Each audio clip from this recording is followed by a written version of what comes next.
Recordo que estou no Palácio das Artes, a fábrica de talentos da Fundação da Juventude. São meus convidados para falarmos deste O Norte tem Talento, Rosário Gamboa, a presidente do Instituto Politécnico do Porto, e também Paulo Gonçalves, da APICAPS, Associação de Industriais do Calçado. Obrigada aos dois por terem vindo. Começo pela Rosário.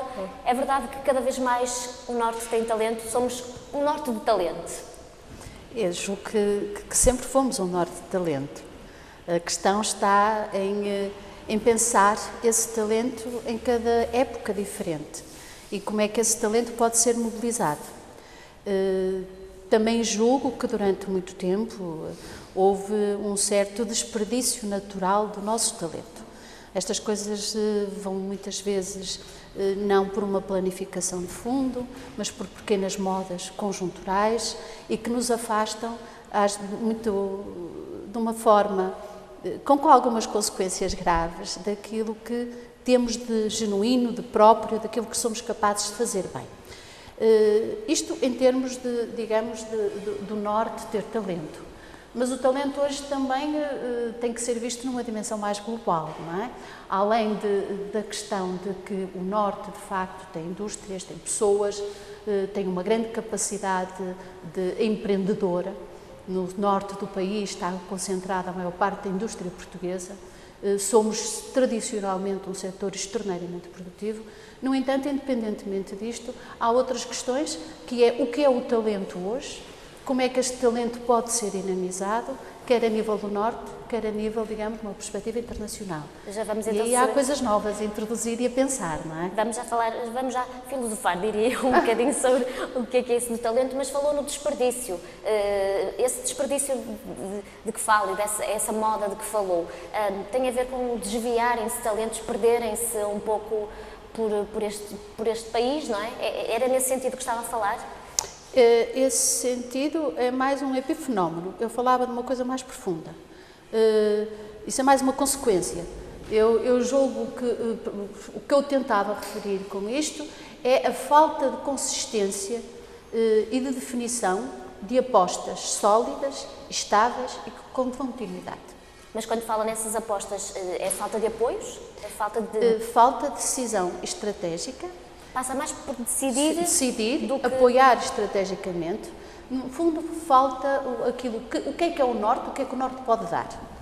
E neste sentido, quais são as estratégias para o Norte, quais são as áreas prioritárias, que muitas vezes estão identificadas, há clusters que estão devidamente estudados, a própria CCDR fez um trabalho longo sobre isso, com vários players no terreno. Mas importa não só identificá-las, como ter um plano de apoio e um plano sustentado no tempo. Este plano de apoio sustentado no tempo só tem eficácia se articular um conjunto bastante amplo de gente que contribui para este plano. As autarquias, os empresários, os comerciantes, as instituições de ensino superior, sem sombra de dúvida. E toda a rede de investigação e de transferência tecnológica também, sem sombra de dúvida. Vamos então já tentar identificar algumas então dessas áreas que poderão ter talento e que se calhar estão um pouco dispersas. Paulo, o Paulo é um amigo, portanto vou tratar-te por tu. Paulo, representas a APICAPS, portanto que é a Associação de Industriais do Calçado, que é se calhar talvez nesta altura o grande exemplo do talento de Portugal lá fora. Sim, vamos lá ver. Existem vários exemplos de talento, quer do Norte, quer do país. Eu represento uma indústria que é mais internacionalizada da economia portuguesa, porque, no essencial, estamos a falar de um setor de atividade que exporta sensivelmente 95% da sua produção para mais de 130 países e, portanto, por essa via está muito exposta à concorrência internacional. Mas é um setor também particularmente dinâmico, altamente inovador e, portanto, e é isso, no fundo, aquilo que nos define, sendo que essa é uma estratégia que nós levamos a cabo há cerca de 30 anos, ou seja, as coisas não acontecem por acaso. Estávamos a falar há pouco de estratégia. Por exemplo, a APICAPS, o setor de calçado tem planos estratégicos regulares desde 1978, isto é, em 78, a APICAPS convidou, na altura, o Dr. Miguel Cadilho para apresentar o primeiro plano estratégico para o setor. Logo no início dos anos 80, foi, por exemplo, o atual Governador do Banco de Portugal, o Dr. Carlos Costa, que nos lançou outro desafio e, no fundo, reciclou esse dito plano estratégico. E desde 1978, nós ciclicamente estamos a apresentar planos estratégicos, no fundo, que são sucessivos, complementares, que têm uma visão muito crítica do mundo e apontam-nos caminhos a seguir. Portanto, eu diria que o setor tem uma estratégia delineada há cerca de 30 anos. No fundo, vamos corrigindo a rota à medida que nos vão surgindo novos problemas, mas, de certa forma, este é um elemento que distingue esta indústria, que distingue a própria associação e, no fundo, que nos permite, ao fim de 30 anos, que o setor continue a ser competitivo, não obstante a concorrência internacional ser cada vez mais feroz, com o aparecimento, designadamente, de novos players. Mas nós não temos alternativa, temos que continuar a ter uma postura dinâmica, temos que continuar a investir muito, mas se queremos de facto ser cada vez mais uma referência a nível mundial, é este o caminho que temos que seguir, não existe outro. Mas tu falas nessa estratégia de 30 anos, mas a verdade é que só recentemente, ou muito recentemente, é que se ouve muito falar destes nomes, que são marcas já internacionais, não é? Quase todas as semanas, talvez seja a única área, mas quase todas as semanas nós ouvimos notícias, ou porque a Pippa Middleton usa calçado português, ou a Michelle Obama, ou há sempre nomes, há sempre notícias a saírem do calçado que já é mesmo uma referência internacional. Mas é fácil de explicar isto é, durante muito tempo o setor investiu fortemente na qualificação das empresas e na modernização tecnológica. Durante a década de 80 e de 90 o setor investiu fortemente nessas duas áreas. Mais recentemente, a grande aposta desta indústria das empresas está vocacionada, por um lado, para tudo que tem a ver com a promoção comercial externa e, por outro lado, tem tudo a ver com as questões da imagem, do marketing, eu diria que os fatores imateriais da competitividade. Portanto, e por esse motivo, o setor hoje tem mais visibilidade. Não temos uma indústria de calçado hoje provavelmente melhor do que tínhamos há 5 ou 10 anos atrás, ou há 20 ou há 30, porque este sempre foi um setor, muitas das vezes, de facto, apontado como um caso de estudo, diria assim. Sempre foi um setor altamente competitivo. É um setor que tem vindo a crescer de forma reiterada há mais de 20 anos. Se nós analisamos a trajetória do setor num período longo, percebemos claramente que o setor tem-se vindo a afirmar nos mercados internacionais ao longo das últimas décadas, mas, no fundo, o setor hoje investe muito mais em imagem, investe muito mais em termos de comunicação e portanto, é natural que tenha maior visibilidade, quer no plano nacional, quer no plano internacional. Também tem muito a ver com a qualidade, com certeza. Rosário, afinal, o que é o talento? O talento em si, sozinho, faz pouco. Aliás, digamos que é um fermento necessário, um sal sem o qual toda a comida fica insossa, mas sozinha não faz a comida, não é? Eu gostava de referir, e até utilizando o exemplo da nossa indústria de calçado, que é um dos setores transacionáveis mais visíveis e importante na nossa balança comercial, mas também não é o único. Mas é dos mais importantes. Sim, mas servindo-me do exemplo que acabou de dizer, eu costumo dizer que é preciso, primeiro, ambição, coisa que, através do Sr. Fortunato Federico e outros agentes, sei que esta organização do calçado teve. É preciso organização, é preciso ser capaz de diversificar e ter criatividade. E estas coisas todas que eu acabei de dizer só são possíveis com qualificação e trabalho. No setor da qualificação, que é aquele que me diz mais respeito, não é? Aí temos de introduzir uma cadeia muito complexa. Quando se fala que as pequenas e médias empresas em particular, porque são aquelas que mais caracterizam o norte do país, aliás todo o país, mas em particular o norte do país, às vezes até já não são pequenas nem médias, são microempresas mesmo, a coisa mais importante para ser competitivo hoje, além de querer a tal ambição, é preciso organização e aí também é preciso qualificação. As pessoas têm que ter uma cultura de rigor e profunda organização. O que acontece na maior parte das indústrias artesanais é que passaram de um paradigma, digamos, caseiro, muito voltado para o mercado interno, muito pouco consistente em termos organizativos, para paradigmas onde os processos de controle, os processos de fabrico, de produção e depois os processos de comunicação com o exterior, de marketing, de venda, de colocação de produtos, passaram a ter outro rigor. O talento é a criatividade. Mas o talento, a inovação e a criatividade não nascem por geração espontânea nem do nada. É preciso haver qualificação. Quando eu digo que a relação, por exemplo, aos processos de organização, é preciso gente qualificada. Mas quando me fala nessa qualificação, Rosário, tem a ver com a ligação direta de institutos superiores a Tem, estes com certeza talentos? que sim. De que forma? Tem a ver, necessariamente, com a ligação das instituições de ensino superior, não é? As instituições de ensino superior não só fornecendo quadros qualificados, e quadros qualificados que estão atentos à nova forma de organização e de economia relacionada com o mundo global. Por exemplo, um dos grandes imperativos, e no qual o Politécnico do Porto está muito apostado e tem feito imenso trabalho com empresas na qualificação de quadros específicos, na qualificação até localizada, é, por exemplo, os caminhos não só do empreendedorismo como da internacionalização. É preciso apoiar e ajudar os empresários também no que diz respeito ao empreendedorismo e à internacionalização. Não são coisas que se façam assim num clique. E eu estou a deixar para o fim aquilo que é normalmente o ponto-chave quando se fala destas coisas, que é da transferência tecnológica e da produção de conhecimento. Não é? A produção do conhecimento é aquilo que caracteriza fundamentalmente uma instituição de ensino superior. O Politécnico do Porto, como sabem, é o maior politécnico do país.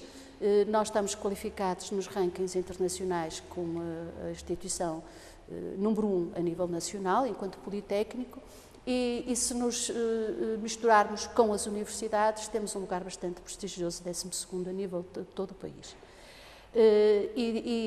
Porque somos uma instituição com uma característica muito forte.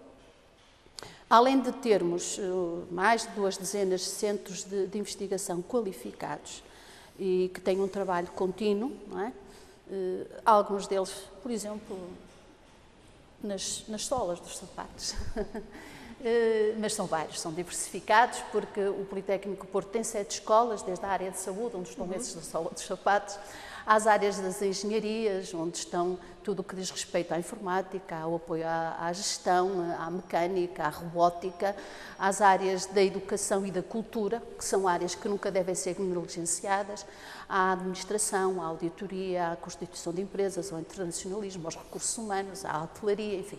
São 7 escolas, 17.500 alunos, é uma dimensão muito grande e com várias cadeias de valor importantes no apoio à inovação. A inovação de processos, a inovação na organização, a inovação ao nível do produto.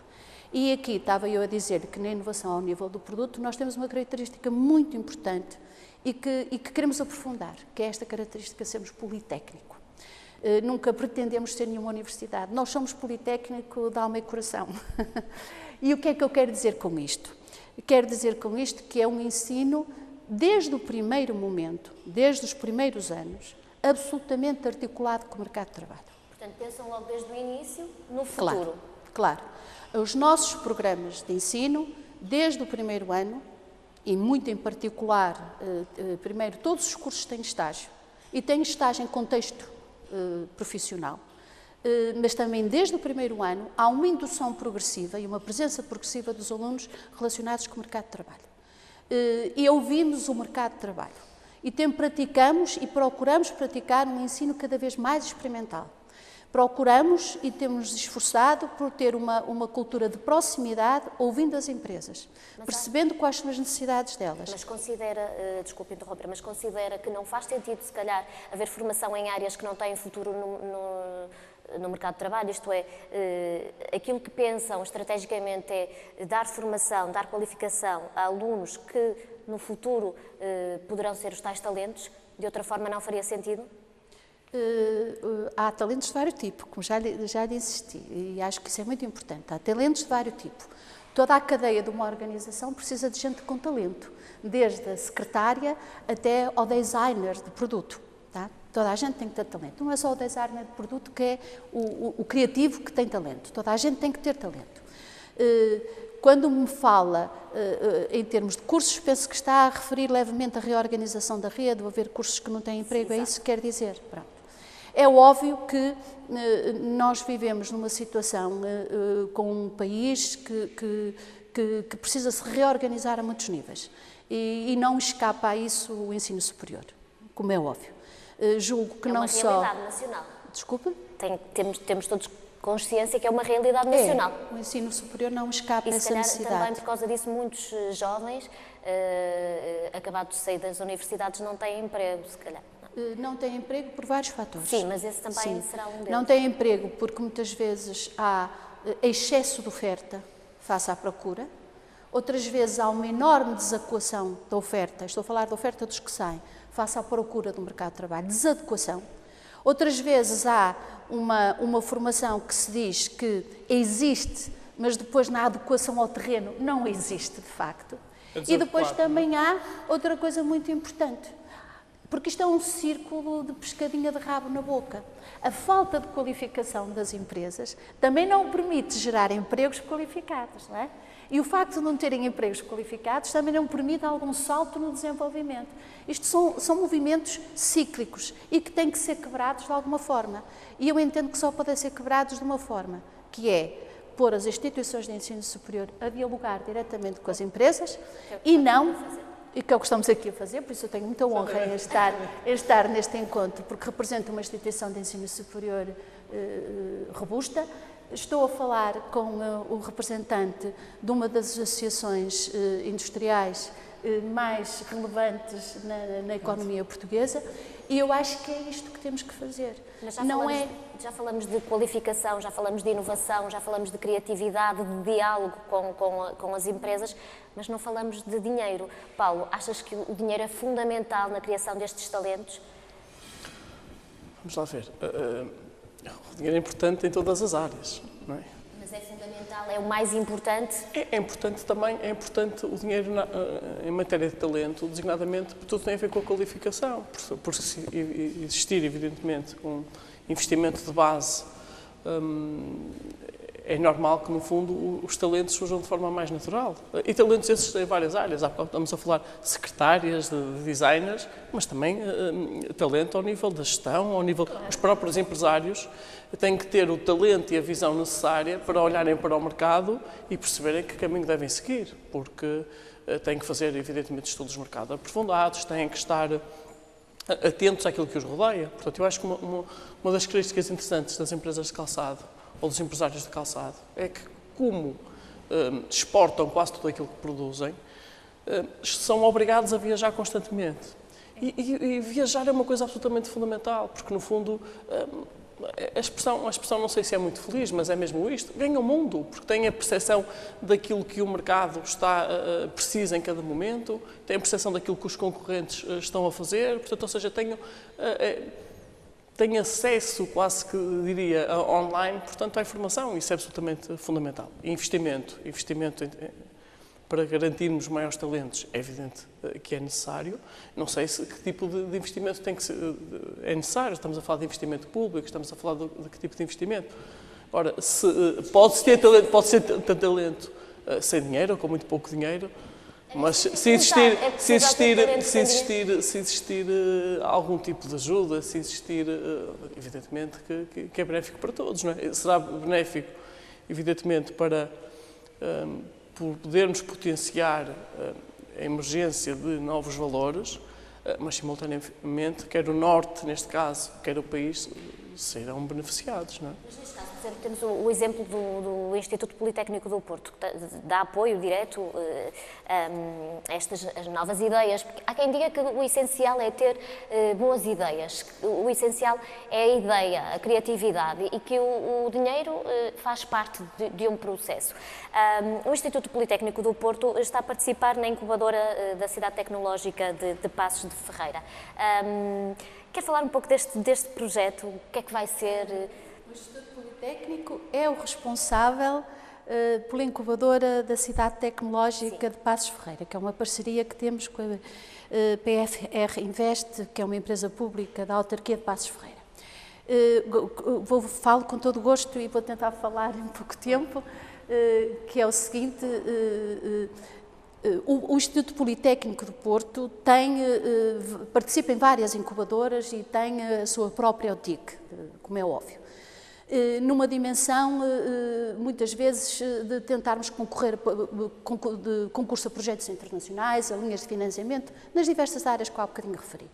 No caso da incubadora que vamos ter na Cidade Tecnológica de Passos Ferreira, é com muito carinho que eu falo nisso, porque é um exemplo de excelência. É uma incubadora industrial, não é mais uma incubadora, é uma incubadora industrial e que procura fundamentalmente num setor muito específico, muito industrializado, que é Passos Ferreira, que é um dos concelhos mais industrializados do norte do país, que tem uma autarquia muito dinâmica, muito jovem. Aliás, toda esta zona aqui, digamos, do Tâmega e Val de Sousa, que faz esta CIM, tem tido um grande rejuvenescimento através do protagonismo dos autarcas, que é uma coisa nova no nosso país, a incentivarem a própria cultura, a qualificação, a articulação com o tecido empresarial. E este papel é um papel fundamental. Nós iremos ter uma interface fundamental, aliás já estamos a ser, porque já há empresas incubadas e a emergirem neste momento ao nível quer da formação, na pré-incubação, na incubação e na pós-incubação, que é o permitir que as empresas arranquem, dar-lhes condições para que elas se organizem, que é o fundamental, façam os estudos de mercado, façam a sua prospecção, adquiram visão, porque é preciso a tal ambição, a tal visão, tenham também mecanismos internos de controle de contas, de controle do que podem fazer e, simultaneamente, apoiá-las ao nível da transferência tecnológica. Eu há bocadinho falava da diversidade. E, no final, vão ser seguramente mais competitivas? Muito mais competitivas. Mas, quando eu falava na diversidade, é assim, nós temos, uma das possibilidades de sermos mais competitivos é encontrarmos nichos específicos e nichos próprios, e pouco explorados por outros e que vão de encontro àquilo que nós cá podemos e sabemos fazer. Não é? E preencher, se calhar, espaços vazios. Exatamente. Mas preenchê-los não do modo tradicional, não é? Temos que preenchê-los de um modo novo. E nesse modo novo é que entra isto tudo que nós os dois estamos em absoluta sintonia. Vamos ver, eu gostava de... Às vezes não é tanto do conhecimento público, esta relação muitas das vezes entre as universidades e as empresas. Vamos ver, nós nesse enorme quando participaram do nós nesse ponto temos tido, vamos ver, uma relação altamente frutuosa com as mais diversas universidades. O que é que vocês fazem, Paulo? Vamos lá ver, lá está, procuramos identificar os nichos, procurar, evidentemente, preencher espaço de mercado. Nós, a determinada altura, sentimos uma grande dificuldade quando começamos a perceber que existia, começavam a emergir na cena competitiva internacional um conjunto de novos players que, do ponto de vista competitivo, assentavam o seu modelo de negócio apenas no fator preço e que as produções estavam a ser deslocalizadas, designadamente da Europa, para os países asiáticos. Tínhamos um problema para resolver. O nível do preço, portanto, nós nunca podíamos competir por via do preço, porque havia seguramente sempre quem produzisse mais barato do que as empresas portuguesas. Da mesma forma que hoje, que se calhar é mais vantajoso produzir na China, mas daqui a meia dúzia de anos, se calhar, será no Vietnã, ou no Taiwan, onde seja. E qual foi o grande desafio que foi colocado à indústria? No fundo, foi especializar-se na resposta rápida e nas pequenas séries. E isto pode parecer, ao nível das palavras pelo menos, muito simplista, mas isto pressupõe uma alteração substancial ao nível das próprias empresas. E o que é que nós fizemos? Fomos ter com as universidades.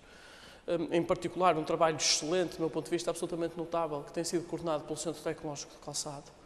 No fundo, aliou-se com uma série de entidades do sistema científico e tecnológico, como a Unesco, como a Agência de Inovação, como muitas outras, e fomos às universidades. Nós temos este problema que temos que resolver. Temos que ser mais competitivos, temos que ser mais rápidos, temos que ser mais flexíveis.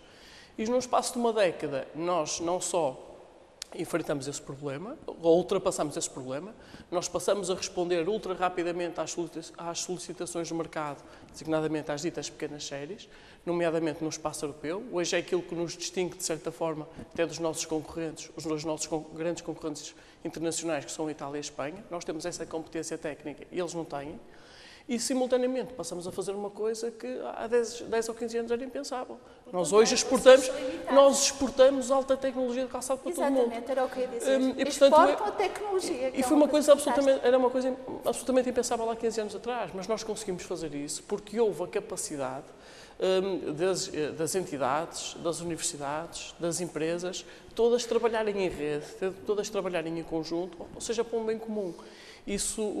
Eu acho que esse foi um dos momentos marcantes da evolução deste setor, porque efetivamente nós passamos a ser mais flexíveis, mais rápidos, grosso modo mais competitivos. De certa forma, os mercados internacionais hoje procuram Portugal, não para produzir aquelas pequenas séries e não nos procuram, evidentemente, pelo preço, porque sabem que nós fornecemos, sim, um serviço qualificado, diria assim, mas porque sabem que nós respondemos rapidamente, temos um bom serviço global e as próprias empresas, muitas das vezes, nas suas linhas de montagem, estão habilitadas hoje, em simultâneo, a produzirem 7, 8, 10, 20 modelos de sapatos diferentes, quando no passado o que acontecia, uma empresa estava durante horas a fio, muitas das vezes, a produzir um único modelo de sapato para uma determinada marca internacional. E nós conseguimos fazer esta alteração significativa, substancial, quase que diria radical, porque depois, além da gestão da produção, depois colocam-se problemas aos outros níveis, ao nível de contabilístico, por exemplo, claro, ao nível da faturação. As empresas deixaram de ter 3 ou 4 clientes, grandes marcas internacionais, e passaram a trabalhar diretamente ao retalho. Temos empresas com 6.000, 7.000, 10.000 clientes no retalho, ou seja, só do ponto de vista da faturação é uma mudança abissal, completamente, é outra realidade, mas no fundo a gestão de tudo isto é uma gestão muito mais difícil, muito mais complexa, mas também muito mais vantajosa, porque porventura se nós vendíamos um par de sapatos a um cliente internacional, por hipótese há 7 ou 8 anos atrás, por 7 ou 8 euros, porque no fundo os preços estavam completamente esmagados, hoje já podemos vender a 15, a 20 ou a 30, porque no fundo vendemos diretamente ao retalho, eliminamos os intermediários e lá está, prestamos um serviço eficiente. Não é por acaso que o Portugal apresenta o segundo maior preço médio de exportação ao nível mundial a seguir a Itália. Infelizmente ainda não temos a imagem de marca da Itália, mas temos um conjunto de outras... Falas de imagem de marca porque a nossa meia hora já passou a correr e eu não queria deixar de fazer esta pergunta. As vossas campanhas têm sido cada vez mais, eu não queria chamar agressiva, porque é agressiva pelo bom sentido, mas vocês têm uma campanha fantástica que é a indústria mais sexy da Europa. Também passa por aí, a inovação, a criação, é mostrar que nós estamos, se calhar, ao nível da Itália, por exemplo.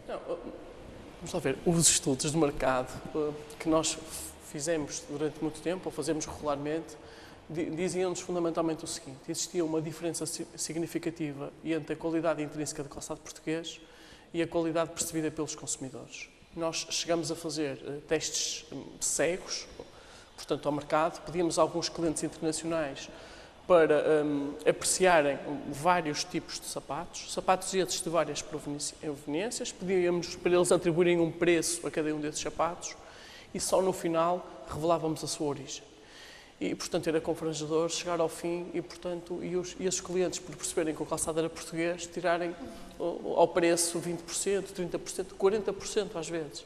Portanto, e nós só tínhamos uma solução, que era investir fortemente em imagem, investir fortemente em promoção externa, no fundo apresentar uma indústria jovem, renascida, quase que diria assim, voltada para o exterior, competitiva e agora também uma indústria sexy, não é? Portanto, no fundo nós temos, do ponto de vista criativo, do ponto de vista do talento, temos felizmente muitas empresas absolutamente notáveis e, portanto, e foi preciso mostrarmos no plano internacional que efetivamente o calçado português tem tudo. Só lhe falta a imagem de marca da Itália, que nós esperamos vir a ter um dia, não é? Nós temos ambição, há pouco falávamos de ambição, nós temos a ambição de ser os líderes mundiais neste setor e, portanto, estamos a percorrer o nosso caminho. Muito bem, nós ficaríamos aqui a falar com certeza mais meia hora, 1 hora, 2 horas, mas não é possível. Eu agradeço aos dois o facto de terem estado aqui neste Palácio das Artes, aqui no Centro Histórico da cidade do Porto. Muito obrigada. Já sabe, nós voltamos para a semana num outro local e com um outro tema. Até lá, fique bem.